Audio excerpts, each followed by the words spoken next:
कैसे हो मेरे पीछे प्यारे छोटे भाई बहन। उम्मीद करता हूँ कि तुम लोग सभी तैयारी जो है ठीक से कर रहे हो। देखो, मैंने जैसे कि आप लोग से ये डिस्कस किया था कि हम लोग मैथ के सारे सवाल को प्रैक्टिस करेंगे, ठीक है। इसी सीरीज में मैंने सोचा कि चलिए आप लोगों के साथ PYQ जो है, जो प्रश्न आने वाला है, जो आते हैं अक्सर हर साल, तो उस सवाल को हम लोग प्रैक्टिस करके समझ सकते हैं सवाल को कि सवाल जो किस बेसिस पर किस तरीके से आता है हर बार, ठीक है। तो मैंने सोचा कि लगभग 6 साल 7 साल का अगर सवाल उठा करके प्रैक्टिस किया जाए तो मुझे नहीं लगता कि इससे बाहर या इससे कुछ अलग सवाल में कुछ आ सकता है, ठीक है।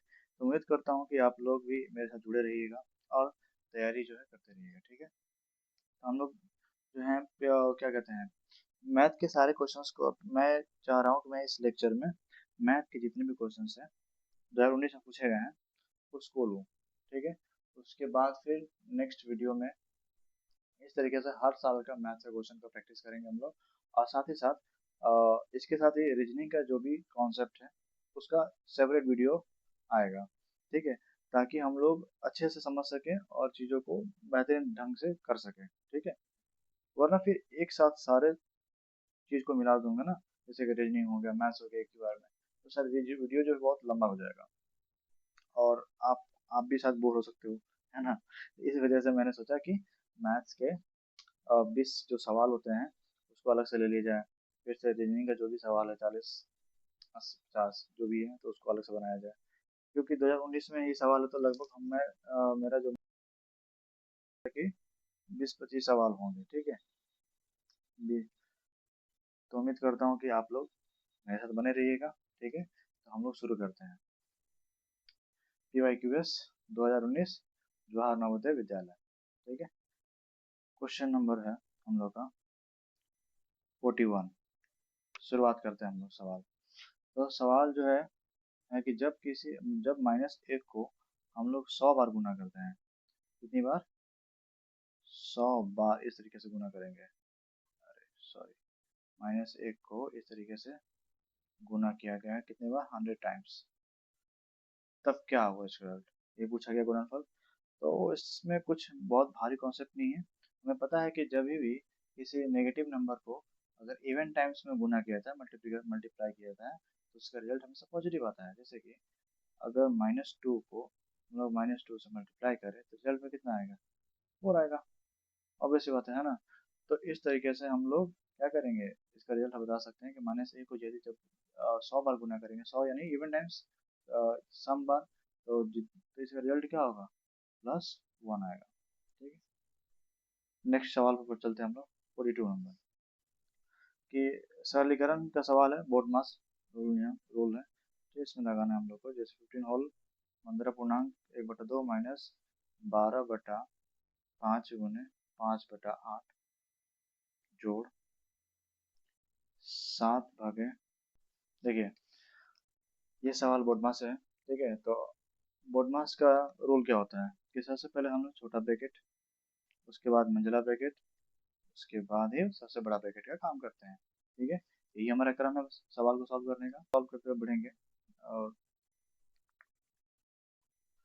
जैसे कि 15 दूना 30, 31/2 माइनस, ये हम लोग कैंसिल यहीं पर कर देते हैं ताकि हमारा जो है सोल्यूशन आसान हो जाए काम। 3/2 आया प्लस 7/4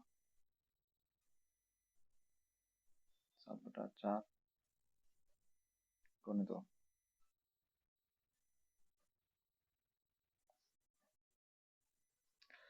4/7, ठीक है। पलट जाएगा,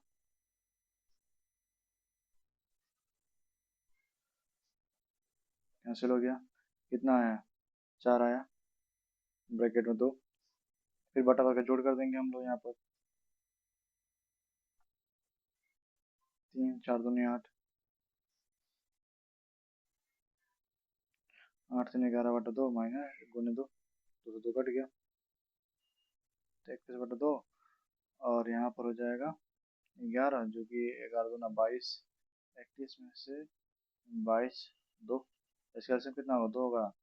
तो चाहते तो हम लोग यहीं पर सॉल्व कर सकते थे, ठीक है, सेम ही चीज था। तो कितना घटेगा, कितना होगा? 9 2 11, यहाँ पर होगा 2। ठीक है, यानी कितना है हम लोग आंसर 9/2 आएगा। इस तरीके से सवाल को सॉल्व कर लेंगे। ठीक है, इसमें आपको कोई दिक्कत हो तो बता सकते हैं कि आपको किस पोजीशन पर समझ नहीं आया। मुझे नहीं लगता कि बोर्ड मार्क्स जो है किसी को समस्या हो सकती है। ठीक है, क्योंकि अब जो है अब एग्जाम बहुत करीब आ चुका है और बच्चे जो है सेकेंड चैप्टर जो मैक्सिमम पढ़ चुके होते हैं, तो मैं उम्मीद करता हूँ कि आप लोग सवाल को सॉल्व कर सकते हैं इजीली। ठीक है, तो हम लोग नेक्स्ट सवाल की ओर बढ़ते हैं 43 नंबर पे। यहाँ पर देखिए इस सवाल को कैसे सॉल्व करेंगे। 2.75 माइनस 1.25 जोड़ 4.75 माइनस 3.80। देखिए इस सवाल को सॉल्व करने के लिए क्या करेंगे हम लोग फिर से बोर्ड मास रूल के अकॉर्डिंग ही चलेंगे। जैसे कि पहले क्या इसमें कोई बोर्ड मास कोई चीज नहीं है मगर प्लस माइनस तो है। सबसे पहले हम लोग क्या करेंगे, जोड़ेंगे जो भी प्लस में नंबर है उन सबको जोड़ लीजिए। तो कितना होगा 5 5 10 का 0 हाथ से लगा 1, 7 7 14 15 हाथ से 1, 4 2 6 1 7। ठीक, 5 8 2 10 0। ठीक है, 3 1 4 1 5। अब घटा देंगे तो कितना हो गया 45 बचेगा यहाँ पर। तो दशमलव और यहाँ कितना 7 में से 5 गए तो 2, यानी 2.45। अब कहने का मतलब है कि आंसर जो है हमारा पूर्णांक में दिया हुआ है। बहुत बढ़िया। तो हम लोग बाई ऑप्शन में देख सकते हैं सवाल में, आपको घबराने की जरूरत नहीं है। ठीक है, सवाल जो है आसान है। अब ऑप्शन सी में ज़रा ध्यान से देखते हैं हम लोग। ऑप्शन सी में दिया है 1.9/2। तो यहाँ जो हमारा जो है ये तो दशमलव से पहले जो भी संख्या है ये पूर्ण संख्या है, ये दशमलव संख्या है। और दशमलव का संख्या तो भिन्न में होता है, पूर्ण संख्या तो पूर्ण होगा। तो यानी कि अगर भिन्न में से कन्वर्ट करेंगे हम लोग बदलेंगे तो पूर्णांक में आंसर आएगा। पूर्णांक में जो भी आएगा 2 से जुड़ा हुआ होगा। सी तो ऑप्शन होगा नहीं हमारा, डी ऑप्शन होगा नहीं, बचा ए और बी बचा ऑप्शन। ठीक है, और ए और बी में क्या हो सकता है इसका भी देख लेते हैं हम लोग। तो फिर 2 होल 45/, कितना होगा 100। तो काटेंगे कैंसिल करेंगे 9 बचे 45, 20 बचे 100, यानी कि 2.9/20 आंसर, यानी कि हमारा ऑप्शन क्या होगा ए होगा। ठीक, तो सवाल को इस मोड ऐसे ही हम लोग सॉल्व करेंगे। नेक्स्ट सवाल है 44 नंबर, ये जुड़ा हुआ है प्रतिशत से। ठीक है, प्रतिशत में क्या कह रहा है कि 150% के बराबर क्या होगा। ऑप्शन ए दिया है 1.5, ऑप्शन बी दिया है 5.1, ऑप्शन सी दिया है 0.15, ऑप्शन डी दिया है 15.0। ठीक, तो इस सवाल को हम लोग पता है कि प्रतिशत का चिन्ह जो होता है इसका एक्चुअल मीनिंग क्या होता है 1/100, 1/100। तो क्या करेंगे हम लोग 150% को लिखना हो तो सरलीकरण में भिन्न के रूप में तो 150/100 लिखेंगे। अब दशमलव में बदलना है तो दशमलव में देखो, दशमलव में अगर हम लोग डायरेक्ट भागा नहीं करेंगे। ठीक है, एक तरीका होता है, बहुत ही शॉर्टकट तरीका है। देखिए जितना भी जीरो है उतने अंकों के पहले आप दशमलव को लगा दीजिए, वही हमारा आंसर आ जाएगा। ठीक, तो यहाँ कितना जीरो, एक जीरो, एक दो, दो जीरो है तो 2 अंक के पहले बैठा दीजिए, यानी कि ये एक अंक 5, ये 5 हो गया दूसरा दशमलव बैठा दीजिए, यानी कि हमारा आंसर कितना होगा 1.50। अब 1.50 दैट मीन्स क्या होगा 1.5 आंसर होगा। फिर दशमलव के बाद अंक, यहाँ उस अंक के बाद जीरो है और जीरो के बाद नेक्स्ट बाद कोई संख्या नहीं है तो जीरो को हम लोग सिंपली वहां से रिप्लेस करके हटा सकते हैं, मतलब इसको नहीं भी लिखेंगे तो भी काम चल जाएगा। इस तरीके से हम लोग लिख सकते हैं। ठीक है,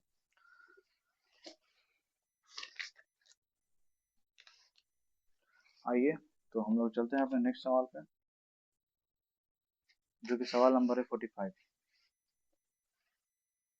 सॉरी थोड़ा सा ज़्यादा हिल रहा होगा, है ना, ज़्यादा फ्लेक्सिबल हो गया है मेरा ये जो स्टैंड है, कोई नहीं।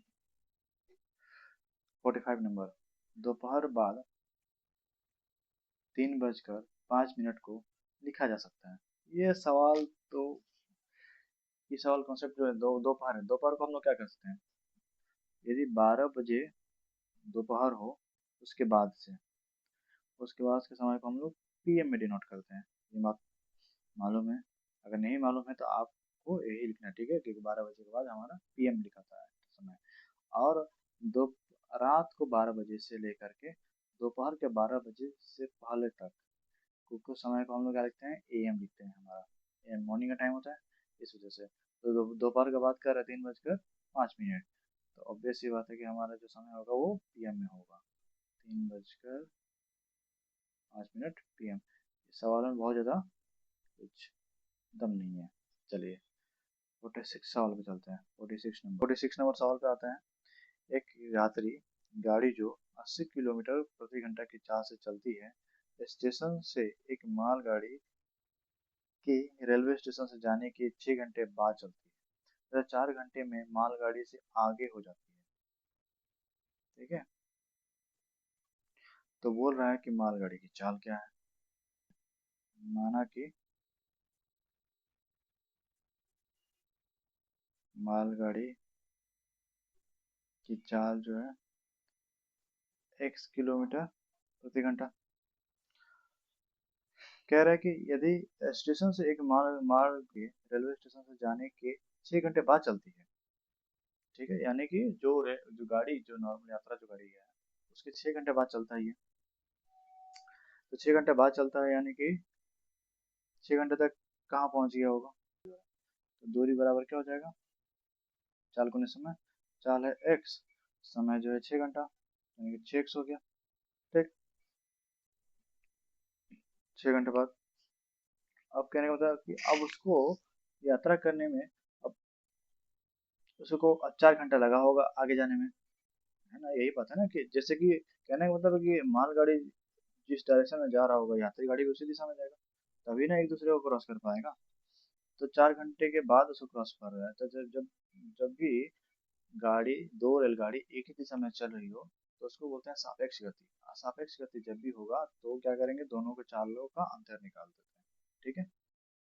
सापेक्ष गति बराबर दोनों के चालों का अंतर। गति बराबर क्या हो जाएगा,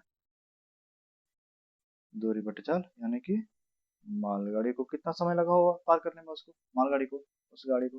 तो दो जब भी एक ही, मतलब यात्री गाड़ी मालगाड़ी को जितने समय हम पार करेंगे तो क्या करेंगे, दोनों चालों का अंतर निकाल करके जा सकते हैं। और दोनों का चालों का अंतर कितना होगा, ये 80 जो था वो यात्री गाड़ी थी, माइनस मालगाड़ी के x, बराबर दूरी टोटल 6x बटा समय कितना होगा, 4 घंटा लगा था पार करने में। तो इसको हम लोग सॉल्व करेंगे सवाल को।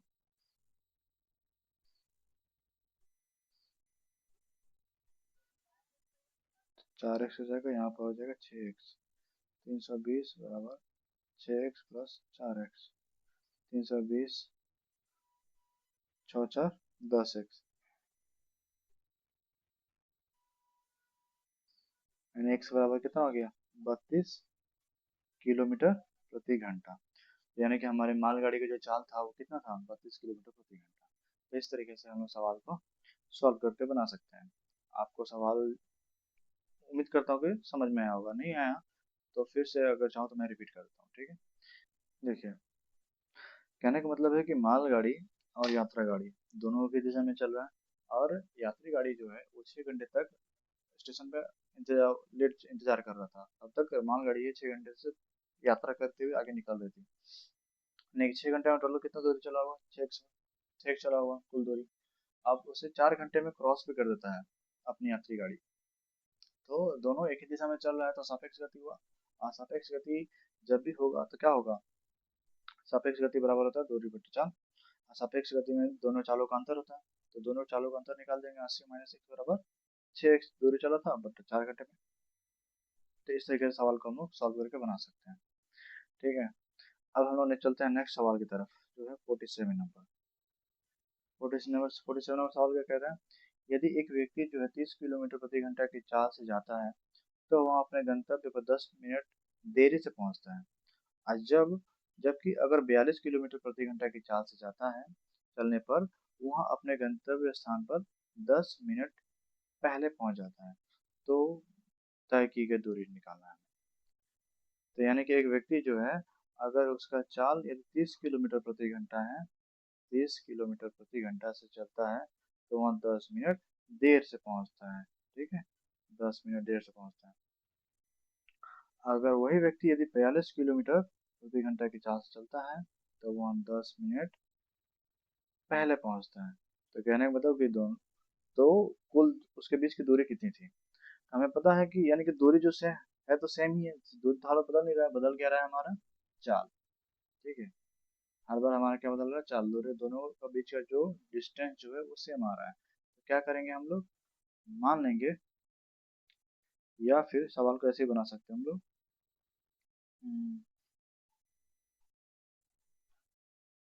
माना कि दूरी बराबर x किलोमीटर था, x था, तो समय क्या होगा, 10 मिनट देर से पहुंच रहा था। 10 से 10 मिनट पहुंच रहा था, यानी कि इसका एक्चुअल समय क्या हो रहा होगा, अगर हम निकालें तो समय बराबर क्या होता है, दूरी बटा चाल, दूरी बटा चाल, सॉरी, चाल जो 30 किलोमीटर प्रति घंटा था। तो चलो, तो 10 मिनट देर से पहुंचा, 10 मिनट यानी कि जो एक्चुअल जो उसका पहुंचने का टाइमिंग था उससे 10 मिनट लेट पहुंचा। तो उसमें से अगर हम 10 मिनट घटा दे तो हमारा एक्चुअल समय आ जाएगा। ठीक, उसी तरीके से यदि हम ओवर द 42 किलोमीटर प्रति घंटा के चाल से चल रहा है तो फिर समय बराबर क्या हो जाएगा, दूरी बटा चार। मगर अब वह 10 मिनट पहले पहुंच रहा है, 10 मिनट पहले पहुंच रहा है, यानी कि अगर हम उसको 10 उसके अगर समय में 10 मिनट जोड़ देते हैं तो हमारा एक्चुअल टाइम हो गया, यानी कि दोनों कंडीशन हमारा समय बराबर होगा। अब क्या करेंगे हम लोग, इसको सॉल्व करेंगे। ठीक है, समीकरण को बराबर 10 - 10, चलिए 10 + 10, इसका एलसीएम कितना होगा, इधर बनाते हैं। तो इसका एलसीएम निकालेंगे हम लोग, यहाँ पर एलसीएम निकालने आता है आप लोगों को, 30 - 30 42 का एलसीएम निकालिए, 21 5 7, तो 7 5 3 2, 7 × 35, 35 × 2 = 70, 70 × 210, 210 आया। 3 7, अगर 30 से डिवाइड करेंगे तो 21 210 में तो कितना होगा, 7 आएगा, 7x माइनस, अगर 42 से डिवाइड किया तब 42 तो कितना आएगा, 5 आएगा। तो यानी कि 5x हो जाएगा यहाँ पर 20। तो 2x बराबर 210 बराबर 20, x बराबर 20 इंटू, अगर ये डिवीजन में है तो इधर जाएगा तो लेफ्ट साइड में जाएगा तो 210, मल्टीप्लिकेशन में आ जाएगा, ये मल्टीप्लिकेशन में है तो फिर डिवाइड में आ जाएगा। इस तरीके से सॉल्व कर लेंगे हम लोग। हो गया हम लोगों से, यहाँ पर जो चार्ज जो था हमारा किलोमीटर प्रति घंटा था, और किलोमीटर प्रति घंटा था, आज समय जो है मिनट में दिया था, तो हमें पहले क्या करना था, मिनट को कन्वर्ट कर देना था आवर में, मिनट को आवर में कन्वर्ट कर देना था। ठीक है, तब सवाल बनता, या फिर नहीं तो हम लोग मीटर किलोमीटर को मीटर प्रति मिनट में बदल देते हैं तो भी हमारा सवाल बन जाता। तो इस तरीके से होगा। ठीक है, ये जो है हम लोग की छोटी सी मिस्टेक, देखिए एक छोटा सा मिस्टेक कितना बड़ा, 2x हो जा, यहाँ पर 210 बराबर तो 20/60 हो गया। तो x बराबर 20 इंटू 210, 60 × 2, तो क्या हो जाएगा, कैंसिल हो जाएगा, 2 से 2 3 जा, 3 7 जा, और ये 35 हो गया। यानी कि x जो था वो कितना था हमारा, 35 किलोमीटर था, यानी कि हमारा दूरी जो था वो कितना है, 35 किलोमीटर है। तो इस तरीके से सवाल को सॉल्व करेंगे। हाँ, छोटा सा मिस्टेक हो गया कि हम लोग मिनट को क्या करना था, देखिए सवाल को दो तरीके से हैंडल कर सकते थे, या तो फिर हम लोग मिनट को घंटे में चेंज कर सकते हैं, तब जाकर बनेगा, क्योंकि हमारा जो साल चाल जो है किलोमीटर प्रति घंटा में है, हम नहीं तो, वरना हम लोग किलोमीटर प्रति घंटा को मीटर प्रति मिनट में कन्वर्ट करके बना सकते थे।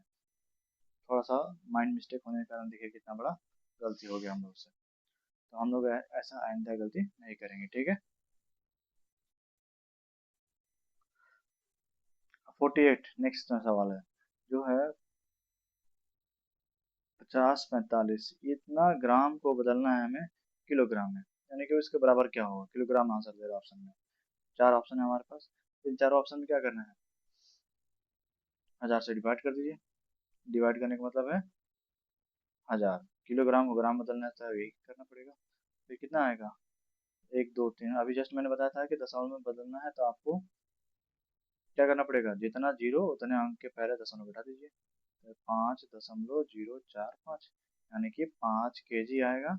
और 0, जो है इतना 45, ये ग्राम है। यानी दशमलव के बाद वाला जो होगा वो ग्राम में होगा, दशमलव के पहले जो पूर्ण जो होगा वो क्या, केजी में होगा। तो 5 किलो 45 ग्राम आएगा।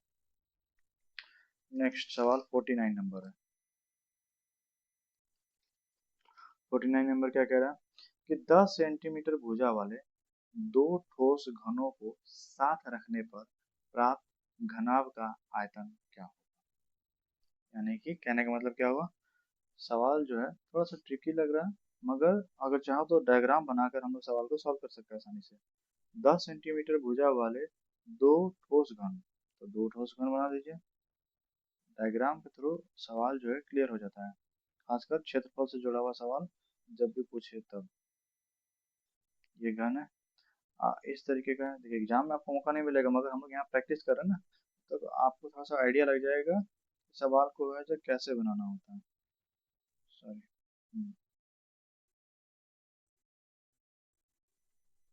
ये हो गया। तो 10 सेंटीमीटर इसका है, 10 सेंटीमीटर इसका। ठीक है, यानी कि लंबाई जो टोटल हमारी कितना हो जाएगा, दो घन मिलकर क्या बनता है, दो ठोस जब घन मिलकर बनेगा तो एक घना बनाता है। सवाल में बोला हुआ है कि दोनों मिलकर घना बना रहा है। यानी कि हमारी जो कुल लंबाई जो हो गई कितनी हो गई, 20। और जो चौड़ाई जो हो गया वो 10। ऊंचाई जो हो गया हमारा 10। ठीक है, इतना बात क्लियर है हम लोग का। टोटल जो है ये 20 होगा। तो घनाभ का आयतन क्या होता है, फॉर्मूला, घनाभ का आयतन। घनाभ का आयतन का फॉर्मूला होता है लंबाई गुने चौड़ाई गुने ऊंचाई, LBH। ठीक है, तो ये 10 सेंटीमीटर, सॉरी 20 सेंटीमीटर लंबाई हो गया, 10 सेंटीमीटर चौड़ाई हो गया, 10 सेंटीमीटर ऊंचाई हो गई। तो कितनी हो गई हम लोग का, 2000 सेंटीमीटर क्यूब, यानी घन सेंटीमीटर। इस तरीके से आप हमारा जो है ऑप्शन नंबर बी करेक्ट हो जाएगा। नेक्स्ट सवाल की ओर बढ़ते हैं। ठीक है, सवाल जो है 50 नंबर क्या कह रहा है कि एक आयताकार प्लॉट की लंबाई उसकी चौड़ाई से दोगुनी है। 8 मीटर भुजा वाले एक वर्गाकार तरणताल इस प्लॉट का 1/8 भाग घेर लेता है। तो प्लॉट की हमें लंबाई बताना है। ठीक है, सवाल जो है मजेदार है, थोड़ा सा फंसने वाला भी है, जो बच्चे फंस सकते हैं सवाल में। कह रहे एक आयताकार प्लॉट है जिसकी लंबाई जो है चौड़ाई से दुगुनी है। तो मान लेते हैं, माना कि चौड़ाई जो है x है, तो लंबाई जो होगी उसे कितनी होगी, 2x होगा।